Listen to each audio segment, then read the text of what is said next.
첫 번째는 스트레스이고 두 번째는 음식입니다. 이 두 가지만 잘 이해하신다면 당뇨는 손쉽게 고칠 수 있다고 생각합니다. 건강한 잣. 그 중에서 첫 번째 스트레스를 먼저 살펴보도록 하겠습니다. 혈당은 곧 에너지입니다. 음식을 먹어 에너지를 보충하기도 하지만 스트레스 상황에 놓였을 때도 혈당이 올라갑니다. 등산을 하다가 곰을 만났다고 생각해 보세요. 그럼 극도의 긴장감과 엄청난 스트레스를 순간 받을 것입니다. 이때 우리 몸에선 코르티솔이란 스트레스 호르몬을 분비시킵니다. 코르티솔 호르몬은 혈당을 올리는 호르몬인데요. 혈당을 급격하게 올려 곰으로부터 도망칠 수 있도록 에너지를 만드는 것이죠. 곰을 만나서 불이 나게 도망쳤다면 스트레스로 올라갔던 혈당을 에너지로 태웠기 때문에 혈당이 안정화됐을 것입니다. 운동을 한 셈이죠. 하지만 문제는 오늘날에는 곰을 만날 기회가 없다는 데 있습니다. 오늘날의 스트레스는 만성적인 스트레스입니다. 일어나자마자 스마트폰을 집어들고 습관을 따라 네이버 뉴스를 열어 오늘의 죽일 놈을 찾습니다. 뉴스에는 온갖 안 좋고 자극적인 이야기로만 덮여져 있고 그걸 보며 스트레스를 먹으며 직장에 갑니다. 직장에서는 직장 상사에게 받는 스트레스가 있고 손님에게 받는 스트레스, 누구에게는 육아로 인한 스트레스, 자녀 문제, 부부 문제, 돈 문제, 관계 문제, 학업 문제 등등 수많은 스트레스가 곳곳에 있습니다. 이때도 스트레스 호르몬인 코르티솔 호르몬이 분비가 되겠죠. 혈당이 따라 오르게 됩니다. 혈당이 스트레스로 인해 하루에도 몇 번씩 올라갑니다. 그런데 이 스트레스를 해소시킬 만한 자신만의 방법이 없다면 아마도 몸에 이상이 생겨나지 않겠습니까?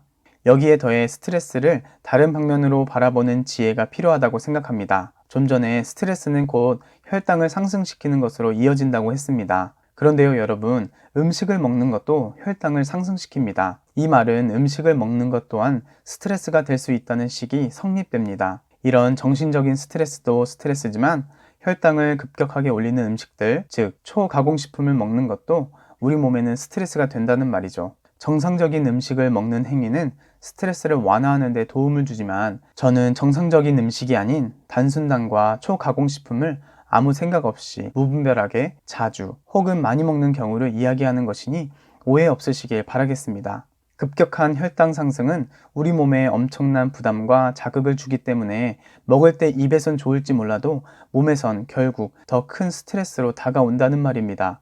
게다가 이렇게 급격하게 올라간 혈당을 몸에서 빠르게 끌어내리느라 많은 양의 인슐린이 한꺼번에 나오게 됩니다.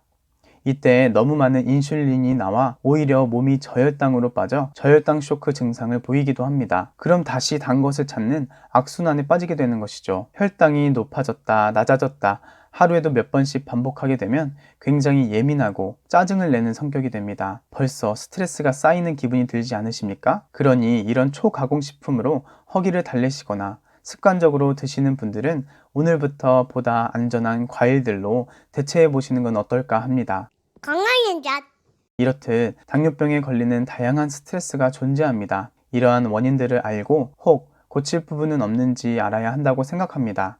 이 외에도 수많은 변수와 이유들이 있을 것인데 병원에서 주는 약 하나 먹는다고 당뇨병이 고쳐질 수 있을까요? 밑 빠진 독에 물 붓기라고 생각합니다. 오늘의 주제는 당뇨병이지만 당뇨병을 비롯해 고혈압, 불면증, 콜레스테롤, 심장마비, 뇌졸중, 치매, 암 등등 많은 질병이 이 만성적인 스트레스를 해소 못해 생겨난다고 생각합니다.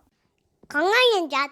혈당이 올라가는 두 번째 이유인 음식을 살펴보겠습니다. 우리가 먹는 음식으로 인해 혈당이 올라가는데요. 모든 음식이 같은 혈당을 올리는 것이 아닙니다. 모든 음식이 같은 영양소를 가지고 있는 것도 아닙니다. 어떤 음식을 먹으면 혈당을 많이 올리고 어떤 음식을 먹으면 혈당을 조금만 올리기도 합니다. 어떤 음식에는 영양소가 풍부하게 들어있고 어떤 음식에는 영양소는커녕 몸에 해로운 물질만 들어있기도 합니다. 대표적으로 혈당을 많이 올리는 음식으로는 무엇이 있을까요? 바로 초가공식품들입니다. 우리 눈에, 우리 입맛에 좋게 만든 보암직하고 먹음직스러워 보이는 음식들이지만 우리 몸을 힘들게 하는 초가공식품들은 대체로 혈당을 급격하게 올리는 식품들 밖에는 없습니다. 비타민과 미네랄 같은 영양소는 물론 없을 확률이 높습니다. 인공적으로 만든 비타민을 넣어놓고는 비타민 함유, 라는 문구를 적어 놓고 장사를 합니다. 이런 음식들은 혈당을 급격하게 올리는 정제당, 정제탄수화물이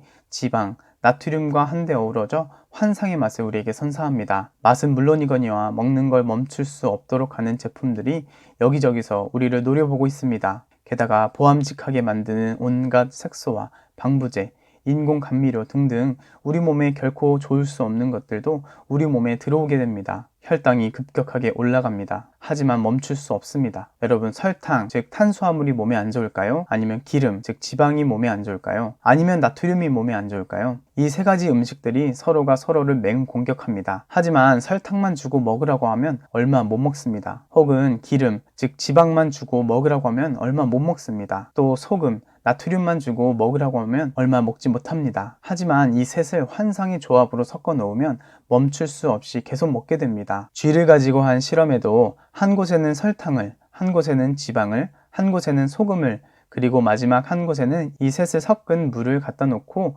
관찰한 결과 설탕도, 지방도, 소금도 쥐들을 중독시키지 못했지만 이 셋을 적절하게 섞어 놓은 음식은 미친 듯이 먹었다고 합니다. 대표적으로 감자튀김이 있습니다. 탄수화물인 감자를 지방인 기름에 넣어 튀기고 그 위에 나트륨인 소금을 뿌리죠. 다른 건 어떨까요? 과자, 빵, 치킨, 피자, 짜장면, 이것들은 다를까요? 똑같습니다. 탄수화물 베이스에 기름으로 튀기던 버터를 넣고 굽던 지방이 들어갑니다. 거기에 짠맛을 내는 어떤 것이든 넣게 됩니다. 정제소금이든 베이컨이든 간장이든 어떤 것이든지요.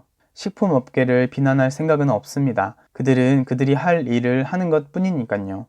우리가 이러한 것들에 길들여지지 않는 지식과 지혜가 필요하다고 생각합니다. 어렵다고 생각하시나요? 저 건강행전이 있으니 너무 걱정하지 마시기 강아지는 잣.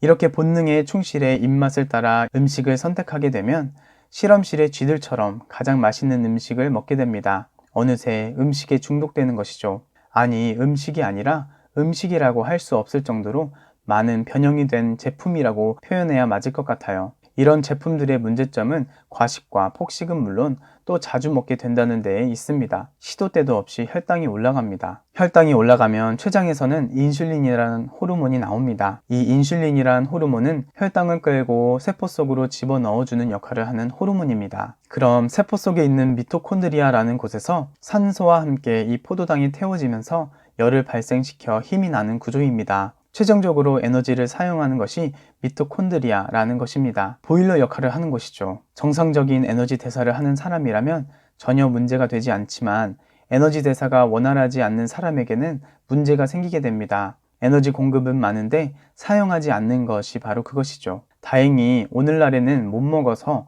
에너지 대사가 안 되는 것이 아닌 너무 많이 먹고 안 써서 에너지 대사가 원활하지 않는 상황이 많습니다. 이걸 다행이라고 해야 하는 것인지 불행이라고 해야 하는 것인지 모르겠지만요. 어쨌든 물도 흐를 때 깨끗한 것처럼 에너지도 흐를 때 우리 몸이 건강하고 깨끗할 수 있습니다. 강아지는 잣.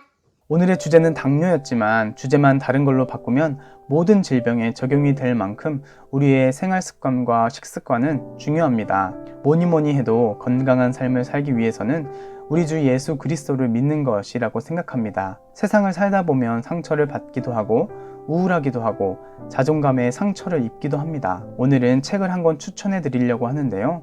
바로 과식의 심리학이라는 책입니다. 키마 카길 지음, 강경이 옮김, 루아크 출판사입니다. 이 책의 저자 키마 카길 교수는 이 책을 통해 인간의 소비 심리와 과식을 연결시켜 자본주의와 식품산업 또 제약산업의 문제점을 지적합니다. 92페이지에 이렇게 적혀 있습니다.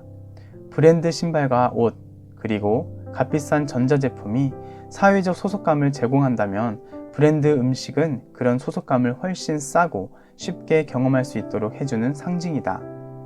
그리고 이어 다음 페이지에서는 정크푸드를 사먹는 단순한 탐닉이 소속감을 값싸게 경험하는 메커니즘이 된다. 식품산업은 이런 점을 이용해 행복한 삶에 빠르고 쉽게 접근할 수 있다고 광고한다. 라고 이야기하며 인간의 심리를 식품산업이 어떻게 이용하는지를 고발하고 있습니다.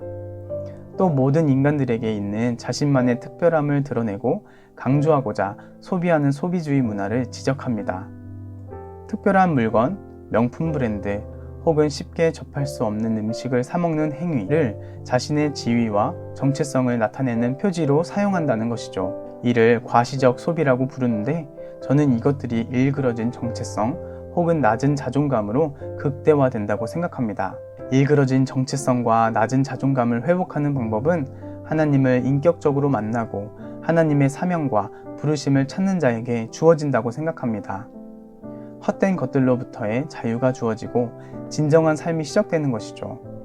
명성과 지위, 돈, 권력 등이 나의 정체성을 나누는 척도가 아닌 하나님이 불러주신 그대로 진정한 나의 정체성을 회복하는 것, 즉 하나님께 나아가는 삶, 성령 충만으로 사는 삶, 하늘의 것을 이 땅 가운데 펼쳐 보이는 삶이라고 생각합니다.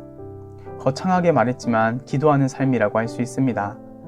예수님을 만나고 기도하는 삶, 이것이 생명과 건강에 밀접한 관계가 있습니다. 이 영상을 보시는 모든 분들이 기쁨으로 하나님과 동행하는 하루하루 사시길 바라겠습니다. 이상 건강행전이었습니다. 고맙습니다.